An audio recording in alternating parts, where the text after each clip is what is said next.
Si tu as du mal à prendre des dorsaux, ça peut être vraiment lié à tes tractions. Aujourd'hui, je vais t'expliquer pourquoi des tractions mal exécutées, ça peut vraiment te faire stagner et comment utiliser ces tractions correctement pour construire un dos à la fois large et épais. Salut, ici Nico et bienvenue dans l'épisode 83 de Questions Muscu, la mini-série dans laquelle je réponds à vos questions sur la musculation tous les jours. Et aujourd'hui, je vais te parler des tractions et notamment du fait que si tu fais pas très attention à comment tu les réalises, ces tractions, elles peuvent te faire stagner sur ton dos. Ça peut être un très bon exercice comme un très mauvais exercice si tu le fais mal. D'ailleurs, moi, quand j'ai commencé à essayer de prendre des dorsaux, j'essayais de faire que des tractions. Et devine quoi, j'arrivais pas du tout à prendre du dos. J'avais un dos qui ressemblait plutôt à un tube, donc j'étais pas forcément content du résultat, et même à un point, je croyais que ma génétique m'empêchait tout simplement d'avoir vraiment du V. Et ça s'est avéré complètement faux dès que j'ai compris que la cause de ça, c'était tout simplement que je faisais très mal mes tractions, et qu'en fait même, compte tenu de mon niveau, c'était pas encore le bon moment pour faire des tractions. Parce que ce qu'il faut que tu aies en tête, c'est que pour réussir à prendre un muscle, il faut déjà que tu arrives à le stimuler correctement.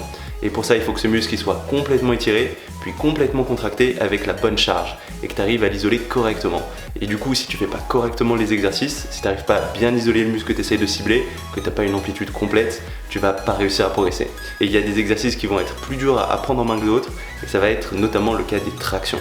Parce que les tractions, c'est un exercice qui est relativement avancé. Déjà, c'est un exercice en poids du corps. Et en fait, pour beaucoup de pratiquants, ça va dépendre de ta morpho, mais ton poids du corps, quand tu commences à faire des dorsaux, ça va être beaucoup trop lourd pour faire correctement ces tractions. Tu vas pas réussir à avoir un bon geste, tout simplement, puisque tu es trop lourd. C'est comme si tu mettais beaucoup trop lourd au développé couché, tu n'arriveras pas à faire correctement cet exercice.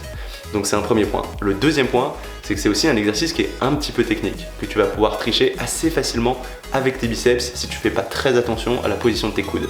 Et du coup, si tu te retrouves avec un poids qui est trop lourd parce que tu es débutant et que en plus c'est un exercice un peu technique parce que sur les tractions, il faut faire attention à cette position des coudes, tu vas assez rapidement te trouver sur un exercice que tu triches et qui du coup va te donner aucun résultat. Tu vas pas stimuler les bons muscles, tu vas pas réussir à stimuler tes dorsaux et tu vas rester un tube, tu vas pas réussir à construire de la largeur, à construire ces fameuses ailes qu'on a envie d'avoir sur ces dorsaux. Donc en fait, en soi, ces tractions, c'est un bon exercice si tu les fais correctement.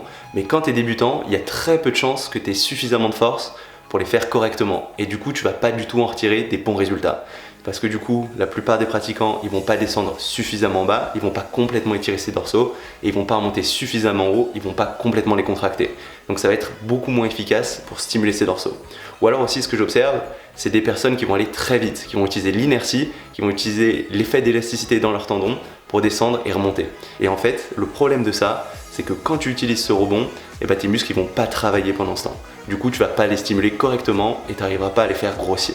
Donc c'est vraiment important de contrôler ton geste sur la phase de remontée, mais aussi sur la phase de descente. Et c'est quelque chose qui va être très productif sur les dorsaux, mais qui va être aussi très dur à faire sur des tractions quand tu es débutant. Donc en fait, c'est très simple. Si tu n'es pas un pratiquant confirmé et que tu n'arrives pas à bien sentir tes dorsaux sur ces tractions, que tu n'arrives pas à descendre jusqu'en bas, à déboîter des épaules et à remonter jusqu'en haut, et à avoir le menton qui va arriver presque jusqu'à la barre, c'est très probablement que les tractions, c'est pas encore fait pour toi, qu'il faut d'abord que tu prennes de la masse avant de te lancer dedans. Et ça sert à rien de vouloir t'entêter. Parce que si tu fais un exercice que tu n'arrives pas à réaliser correctement, tu n'arriveras pas à bien stimuler les muscles que tu cibles, donc dans ce cas les dorsaux, et tu n'arriveras tout simplement pas à progresser. Donc en fait, tu t'entraînes dans le vide, donc c'est pas vraiment intéressant. Donc à la place, ce que je te conseille de faire, c'est tout simplement de te tourner vers des exercices sur lesquels tu vas pouvoir gérer le poids. Donc un premier de ces exercices, ça va être tout simplement les tirages à la poulie haute en prise large, qui sont assez similaires à des tractions. Même si la position elle n'est pas exactement la même, ça te permettra quand même de gagner suffisamment en force pour arriver ensuite vers des tractions. Ou encore, un exercice que j'aime vraiment beaucoup, c'est les rowing à la barre, que tu les fasses en prise pronation, c'est-à-dire paume vers le sol, ou en prise supination, c'est-à-dire paume vers le plafond. Ça va être des super exercices qui vont te permettre de prendre à la fois en largeur et en épaisseur. Et c'était même l'exercice pour le dos préféré par Dorian Yates, qui a gagné plusieurs fois Mister Olympia, le plus gros concours de bodybuilding, justement grâce à son dos à la fois large et épais. Donc c'est quelque chose que je te conseille vraiment d'essayer. Et tout simplement, ce que tu peux faire dès ta prochaine séance où tu avais planifié de faire des tractions, et de les remplacer soit par du tirage large à la poulie haute, où là tu peux partir pour 3 à 4 séries de 10-12 répétitions avec 1 minute 30 de repos entre les répétitions, ou du rowing à la barre que tu peux faire en prise supination. Ça te permettra de mieux recruter tout l'ensemble de tes dorsaux que sur la prise pronation qui va plus isoler tes trapèzes et le haut de tes dorsaux. En plus, ça sera un peu plus facile en version supination.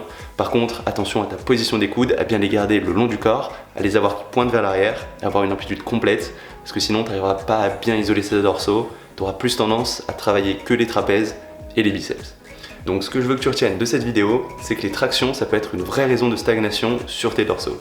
Si tu les fais pas correctement, si tu n'as pas cette amplitude complète, cette contraction complète, et que tu contrôles pas le geste dans chaque phase du mouvement, ce sera vraiment optimal pour développer ces fameuses ailes, ce dos large et épais.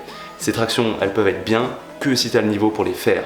Mais si tu es un pratiquant encore débutant intermédiaire, je te conseille plutôt de te tourner vers des exercices sur lesquels tu peux gérer le poids que tu mets et que tu pourras réaliser correctement pour bien stimuler ces dorsaux.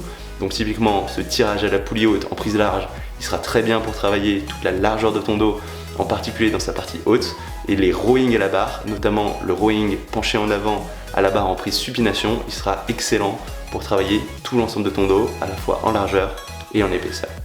Et voilà, ça va être tout pour cette vidéo. Si jamais elle t'a plu, n'hésite pas à mettre un petit pouce bleu. Tu peux aussi t'inscrire à ma chaîne YouTube si tu l'as pas encore fait pour savoir quand je sors de nouvelles vidéos. J'en sors tous les jours. Et du coup, on se retrouve dès demain pour une nouvelle vidéo. Salut!